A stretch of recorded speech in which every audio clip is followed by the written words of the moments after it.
característica de dominância carismática, o Bolsonaro, por onde passa, que sempre tem muita gente, sem precisar falar errado. E quando você vê na legal, hoje está traduzindo a ilegal. Questões de ilegalidade. O IOF, por exemplo, não era competência, e eu não sou jurista, mas sou contador e conheço o Código Nacional Tributário.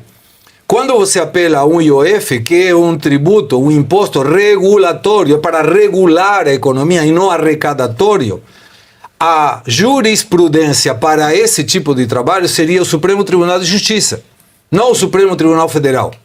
Mas foi atropelado. Então, a dominância é colocar pessoas presas para que não saiam a reclamar na rua, regulamentar as redes sociais para que ninguém possa reclamar. E aí vai uma série de medidas que está nos levando a um lugar que é muito perigoso. Sobretudo porque a canetada de um ministro vale muito mais que 70, 80 milhões de eleitores, quando 383 congressistas não diputados resolvem fazer e aprovar um APDL, que é um decreto legislativo, derrubando o decreto presidencial. E aí vem para mim, uma estratégia perfeitamente delineada em que a notícia de ontem, que era o IOF, que deu um auê terrível, ninguém mais fala disso hoje. Não tem mais fala sobre isso. Por quê? Porque um momento atropelou outro momento. Agora seria a questão do Bolsonaro. E quando a gente avalia essas situações, observa que está tudo, desde o começo, feito precisamente para ratificar um comentário do presidente da Corte Suprema. Derrotamos o bolsonarismo. Agora temos que tirar o Bolsonaro do caminho. E esse bolsonarismo é todo aquele que tem uma simpatia por Bolsonaro. Eu, de novo, não conheço questões jurídicas, mas a quem poderia pensar em que um pai não pode falar com o filho, pelo motivo que seja? Em que situação legal isso teria cabida? E não considerou, nessa ajuda econômica, tem muitos filhos de presidentes atuais, inclusive, que ficaram ricos com aportes de empresas, colocando em empresas que não tinham nada. No Brasil? Teve. Teve filho de presidente que ficou rico com Lembra uma empresa Oi? Não lembro. Então, não me lembro. Agora, você sabe que é ridículo? Porque no Brasil a lei diz que o pai e a mãe, eles têm obrigação de auxiliar um filho sem condições financeiras. Então, por exemplo, se o Eduardo ele licenciou, foi com a família, porque ele tem uma família, tem filho, tem esposa, etc. E não está recebendo o salário dele. Se ele não tivesse como gerar, ele tem até a legitimidade jurídica de requerer uma pensão ao pai dele, se o pai tiver condições. Mas não precisou, porque o pai já ajuda o filho. Então, o que ele está dizendo é, a ajuda que ele deu, o que no Brasil é uma obrigação legal, tanto de pai para filho, de mãe para filho, quanto de filho para pai e mãe.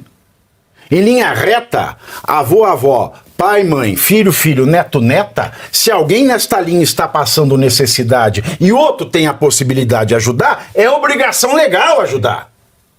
É obrigação legal ajudar. E o que ele está fazendo é subvertendo tudo isso. Aí ele fala, Arthur, dos 14 mil dólares. Nossa Senhora, 14 mil dólares achados no bolso. 14 mil dólares, ele vai fugir. Eram os 14 mil que faltavam para perpetrar o golpe no Brasil. Aí vamos lembrar da Lava Jato. Operação Sem Limites. Tá? Casa de gerentes da Petrobras. O que você achou? Se achou tão pouquinho dinheiro, por exemplo, um ex-gerente da Petrobras, que foi o Pedro Barusco, falou que o PT recebeu 200 milhões de dólares de propina. Não é 14 mil dólares, 200 milhões de dólares. Aí a gente vai voltando aqui, a coisa vai ficando pior, porque você achava dinheiro na parede de um, você achava dinheiro na casa de gerente. Teve um que entre dólares, euros e reais tinha mais de 4 milhões em dinheiro em espécie. E vale lembrar também, porque o Alexandre de Moraes faz parte da primeira turma e há 2 anos, no dia 6/6/23, 6 de junho de 2023, o que a primeira turma decidiu? E o Moraes, inclusive. Porque foi por unanimidade. O Lira, ele era presidente da Câmara dos Deputados. Então, ele podia ser útil e subserviente.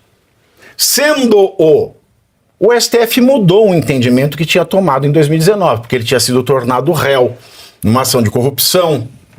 Como é que se deu essa aí? O assessor dele, Luiz Arthur Nogueira, veio de Brasília para Congonhas e voltaria de Congonhas para Brasília. O Lira confessou que pagou as passagens do assessor, do bolso. Então você vai para Congonhas, de Congonhas você volta para Brasília. Aí aqui ele foi flagrado tentando embarcar com R$106 mil em espécie. Tá? Só que o Lira falou, olha, eu paguei para ele ir e voltar, eu paguei para ele fazer um bate-volta em Congonhas, uma história bem verossímil. Juntar milhares. Uma história bem verossímil. É que eu tenho passagem para vencer.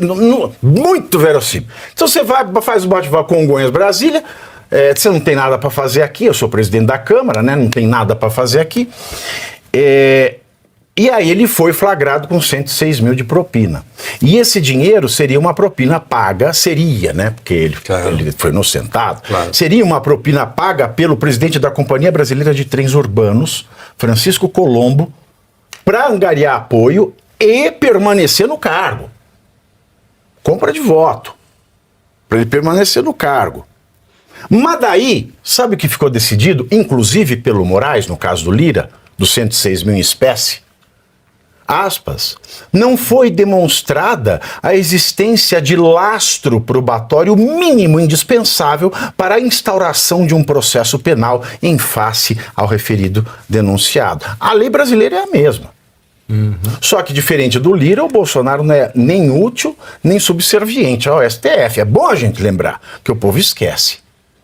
E agora, eu queria saber também, pelo risco, porque ele usou desestabilizar a economia no Brasil para ferrar o Bolsonaro. O que ferra mais a economia? O que desestabiliza mais a economia do Brasil? A insegurança jurídica do STF, o governo Lula ou o Trump tomar atitudes para falar, olha, Brasil, você não respeita a própria lei? Olha, Pavio, eu diria que hoje o problema número 1 do Brasil é a insegurança jurídica do Supremo Tribunal Federal. Né?